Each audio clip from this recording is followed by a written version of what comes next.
Ukraine के बीच युद्ध संभावना को देखते हुए यूक्रेन में भारतीय छात्र एमबीबीएस की तैयारी कर रहे हैं। युद्ध की संभावना को देखते हुए गया के छात्र उत्कर्ष राज्य पहुंच गया। परिजनों में खुशी का माहौल है। छात्र के परिजन ने बताया कि जब तक स्थिति सामान्य न हो जाए तब तक ऑनलाइन पढ़ाई कराया जाए। सरकार सभी को छात्रों को वापस वतन बुलाए और सभी पर विशेष सुविधा प्रदान करे और छात्र की आर्थिक स्थिति अच्छी नहीं है। इस संबंध में एमबीबीएस के छात्र उत्कर्ष राज ने बताया कि यूक्रेन की कैपिटल कीव शहर में रहकर वे एमबीबीएस का 3rd ईयर का छात्र पढ़ाई कर रहा है और वहां पर अभी 2 देशों के बीच युद्ध जैसी स्थिति बनी हुई है। इसे लेकर वो वापस अपने शहर इंडिया आ गया है। मुझे भारतीय दूतावास से किसी भी तरह की कोई सहायता या उसके द्वारा कोई भी गाइडलाइन जारी नहीं की गई। दोनों देशों के बीच युद्ध होने की स्थिति में फ्लाइट का भी टिकट काफी ज्यादा बढ़ गया है। ऐसे में कई छात्र वहां रहकर पढ़ रहे हैं और जो वह उतना राशि पे करके आने में असहज महसूस कर रहे हैं। नॉर्मल दिनों का फ्लाइट का चार्ज 25 से 30 हजार के आसपास रहता है, लेकिन युद्ध की स्थिति में फ्लाइटों के चार्ज लगभग 2 गुना हो गया है।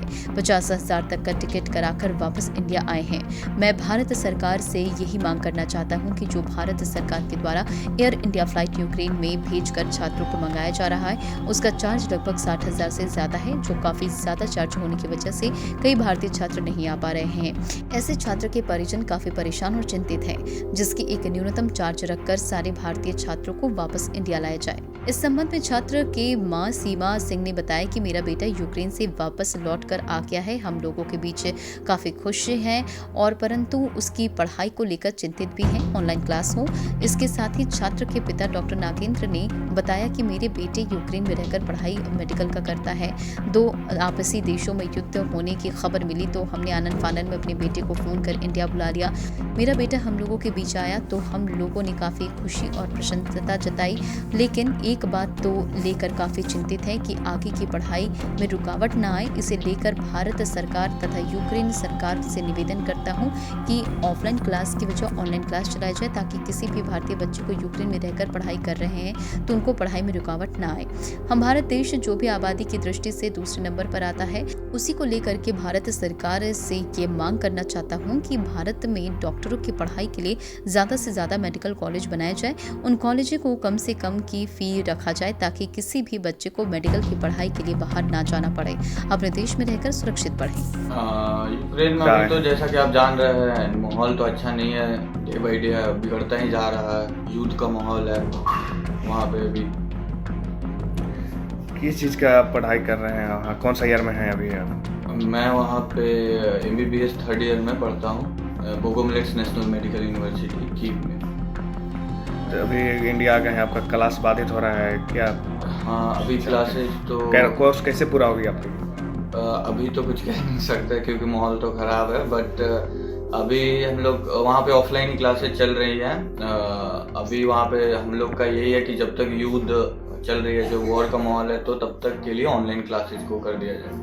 भारतीय दूतावास से सहयोग कैसा मिला आपको? किसी भी प्रकार का जब मैं यहाँ पे आया तो किसी भी प्रकार की कोई गाइडलाइन नहीं जारी की गई थी। उससे पहले मेरे घर वालों ने घबरा कर पैनिक होकर बुला लिया मेरे को घर। मैं अपने प्राइसेस के फेयर पे आया। ऐसा है, सच मेरे को भारतीय दूतावास से कोई सहायता नहीं मिली। भारत सरकार से क्या मांग करना चाहेंगे?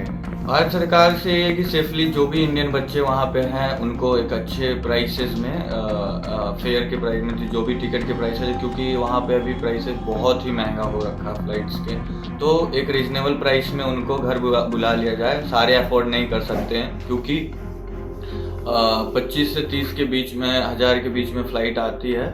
तो अभी के प्राइसेस आप देखा जाए, जो एम्बेसी वालों ने कुछ फ़्लाइट्स रखी हैं जिनकी भी प्राइस 66-67 है, 1000 है, तो मेरे ख्याल से नहीं लगता कि सारे अफोर्ड कर पाएंगे। तो भारतीय सरकार इस चीज़ को भी देखना चाहिए। इतना तो भारत सरकार कर ही सकती है। यही चाहते हैं कि मेरा बेटा यहाँ चल आया, पढ़ाई डिस्टर्ब ना हो, इसके लिए यहाँ ऑनलाइन पढ़ाई हो जाए। जब तक वहाँ माहौल ठीक ना हो जाए तब तक मेरा बच्चा ही ऑनलाइन पढ़ाई करेगा। हाँ, बहुत अच्छा महसूस कर रहे हैं क्योंकि वहाँ पर युद्ध की स्थिति थी, इसलिए हम लोग पूरा सब परिवार घबराए हुए थे। चाह रहे थे कि वहाँ पर जो है शांति हो युद्ध का, तो हम लोग विरोध कर रहे थे। तो मेरा पुत्र आ गया तो मैं बहुत खुश हूँ कि चूँकि युद्ध से नुकसान हो सकता था, लेकिन इस तरह ये भी तकलीफ हो रही है कि पढ़ाई भी उसका बाधित हो रहा है। क्योंकि वहाँ पर ऑफलाइन पढ़ाई हो रहा था, तो हम चाह रहे थे कि ऑनलाइन पढ़ाई हो। ऑनलाइन की अभी तक सुविधा नहीं है। भारत सरकार से ये मांग करते हैं कि वो वहाँ पर जो है यूक्रेन में सरकार के वहाँ के लोग से बात करके पढ़ाई इसका ऑनलाइन शुरू हो, जिससे इसका लाइफ बर्बाद नहीं हो।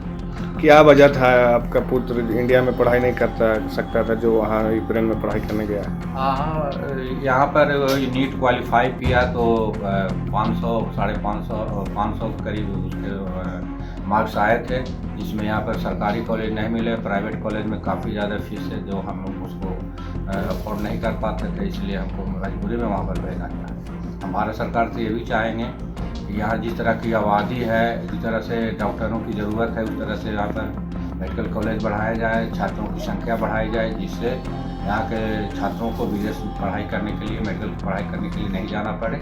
और यहाँ पर जो भी प्राइवेट कॉलेज में उसमें फ़ीस तय कर दे और जो कम से कम फीस में बच्चों को पढ़ाई हो सके। और देश में जिस तरह की आबादी है उसमें डॉक्टरों की ज़्यादा ज़रूरत है, इसलिए इसको वहीं पर ज़्यादा सुविधा दिया जाए कि विदेश लोग नहीं जाए। क्या चाहते हैं वहाँ युद्ध हो रहा है? युद्ध हम नहीं चाहते हैं। युद्ध से किसी का भी नुकसान ही होता है, पूरे दूसरे देशों पर भी प्रभाव पड़ता है। युद्ध कभी भी अच्छा नहीं होता है।